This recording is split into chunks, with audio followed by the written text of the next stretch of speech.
So I hope this is a little bit better with the lighting. It's the middle of the night still, so I don't have the daylight coming in through the blinds, and hopefully I come out okay on this. I know it drives those that know how to do lighting and photography crazy, right? Mm. Well, hopefully this works. I can't tell because when I'm done doing this, I send it up to YouTube and blah, blah, blah, and I am technically challenged. But I do know my keto. I do know what I'm eating. And I just wanted to show you, well, I use the chronometer and Chronometer.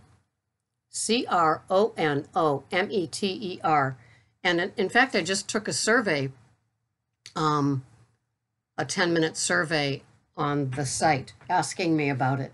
And the reason I like chronometer or chronometer is because they do have a free one, a free app, but I upgraded to the gold. It's $35.99, something like that. But it really teaches me a lot about nutrition and macros, and their sources for nutritional values come from a couple of grades up rather than peer, when we put our own in. And I was finding on my Lose It app that there were some crazy nutritive values put in by regular people. And I think it's so it could fit their caloric or their macros for the day. Kind of like, well, it's there, so that must mean it works, right? So anyway, that's the app that I use. I know that there's a lot of new people to this channel. It is January after all, and in January we make a difference in our lives and our health. It's like we come out of the cave of Christmas and overeating all of the things that we aren't supposed to eat too much of, if any of, and we come back to life and take care of ourselves, and health-wise and exercise-wise. It's funny, my girlfriend's friend is a spinner teacher and has a boot camp in the gym that she works in, or the gyms that she works in Dallas. And yeah, record crowds have been showing up. It's that time of year, isn't it? And so if you're just joining us, if you're just new to keto, if you're just new to my channel, welcome. I practice keto under 20. The 20 are mostly veggies, although I do have almond milk, things like that have like 1 carb in 8 ounces. But for the most part, my carbs come from usually 6 days out of 7. I have a big green leafy salad. Sometimes I call it a big A salad. And when it's a big A salad, in it goes all kinds of things like hard-boiled eggs and bacon, sometimes ham, sometimes some slivered almonds cooked in sauteed in butter, Kerrygold butter. I'm probably a 75% purist. I buy organic dairy products. I buy organic eggs. Sometimes I just throw my money to the wind and buy organic spices and other things that go into things. I buy organic veggies when given the opportunity. I always buy organic lettuces. I use watercress, arugula, baby spinach, mixed greens, and that's about it. But yes, those are my variety. Oh, and romaine every now and then. Those are my green leafies, and I make sure that I have like 100 grams of the lettuces added up in my big. I have 2 big salad bowls. One is big and one is a big A one. Greg turned on that kitchen light. I'm trying to get out of that light. So that's what I do. I put my food in my chronometer before I eat it. And I think that that is the key for partial success, if not most successes, with losing weight or getting your health in order, your food in order. If you have a food addiction, you're going to have a little bit more of complications, because it's not just as cut and dried as putting your food in and eating it. You're going to have some withdrawals from giving up those things that you loved, or eating at certain times of the day, or snacking, or licking, or taking a bite off of somebody else's plate. Compulsive eating habits is something that I deal with on a daily basis.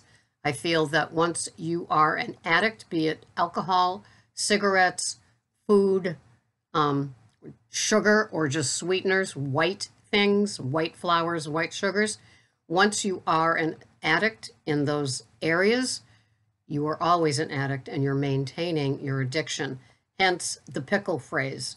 You're a cucumber until you're a pickle, and once you're a pickle, you can never go back to being a cucumber. So when you hear me calling you pickles, that is where the reference comes from. The reference for snowflakes comes from we are all unique and individual.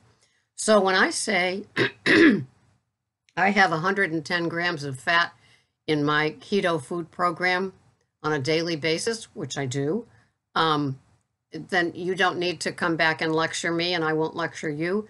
It's what works for me. I consider myself on maintenance.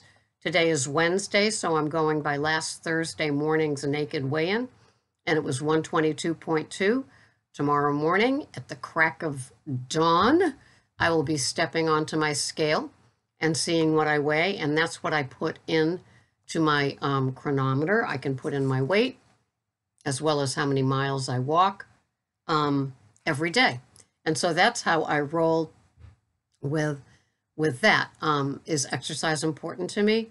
Only for the peace of mind it gives me. I take my little green earbuds and my iPhone, and I get out there. This time of year, I go to the rec center. I do 45 fast minutes. It's probably 4 miles an hour. I can walk a little bit faster on their track, their cushioned track, than I can outside. I won't walk in the black ice anymore. Too old for that. I have osteoporosis, so if I go down, I'm going down, and I don't want to go down. So I will put my food in before I eat it. I think that is a very important part. If you don't take yourself seriously, it's the sort of thing where you will go out and spontaneously meet a friend, and oh yeah, we ordered drinks, we ordered apps, and I came home after that and I put my food into my tracker. Well, okay, but that doesn't show any sense of discipline or structure or taking care of yourself, right?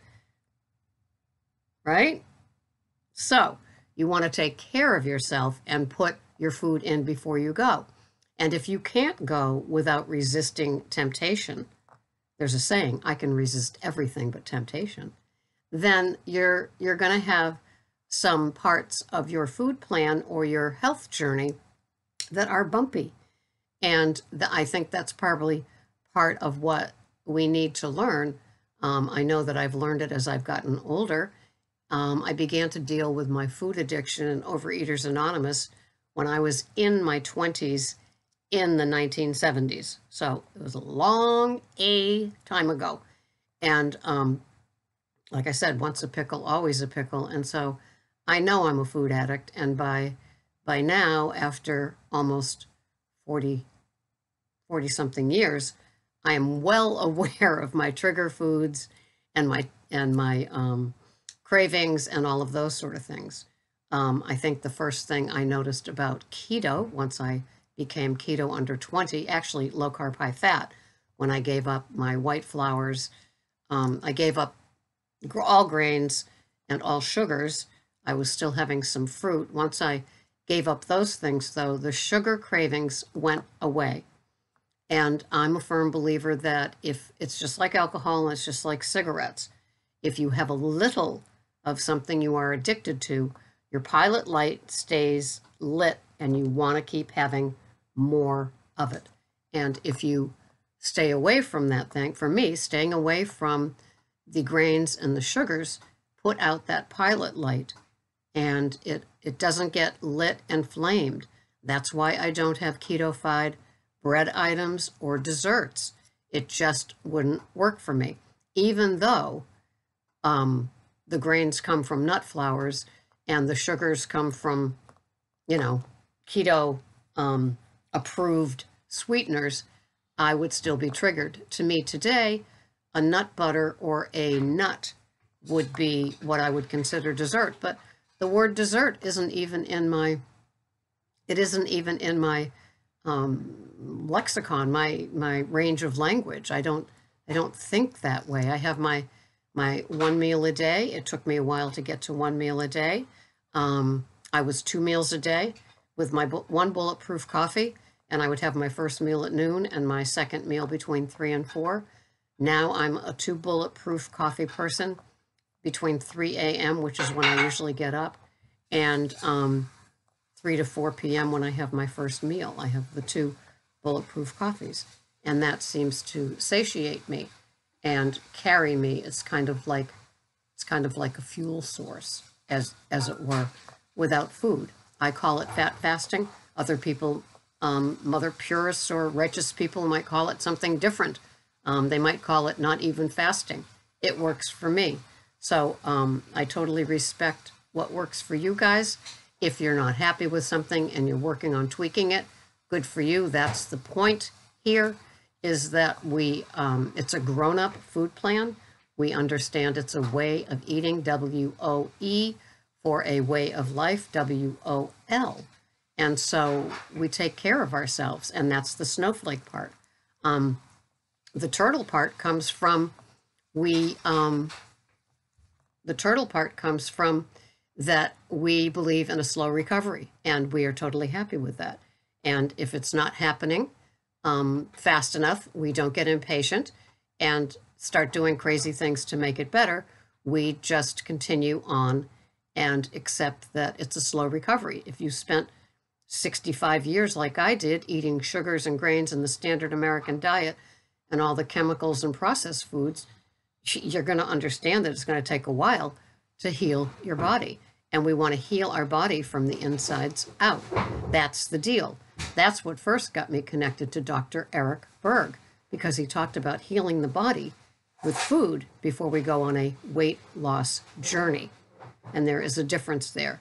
So if you look at programs like Weight Watchers or Jenny Craig or Nutrisystem, they aren't interested in getting healthy. They are interested in helping you to lose weight. So if you're still at that scale mentality of like it's all about how much you can lose, you might be disappointed when you hit plateaus. For those of us doing keto and understanding it's a way of eating for life, we understand it's a bump. And who knows, maybe your pants will fit a little bit looser. That's where some of the benefits show up.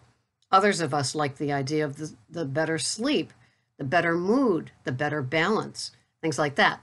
So keto it's big time for a lot of different reasons, and we love our keto, and I love my keto under 20, and I will see you the next time. This has been Sarah, Pearls of Wisdom and Food with Keto Under 20 for today. Thanks for watching.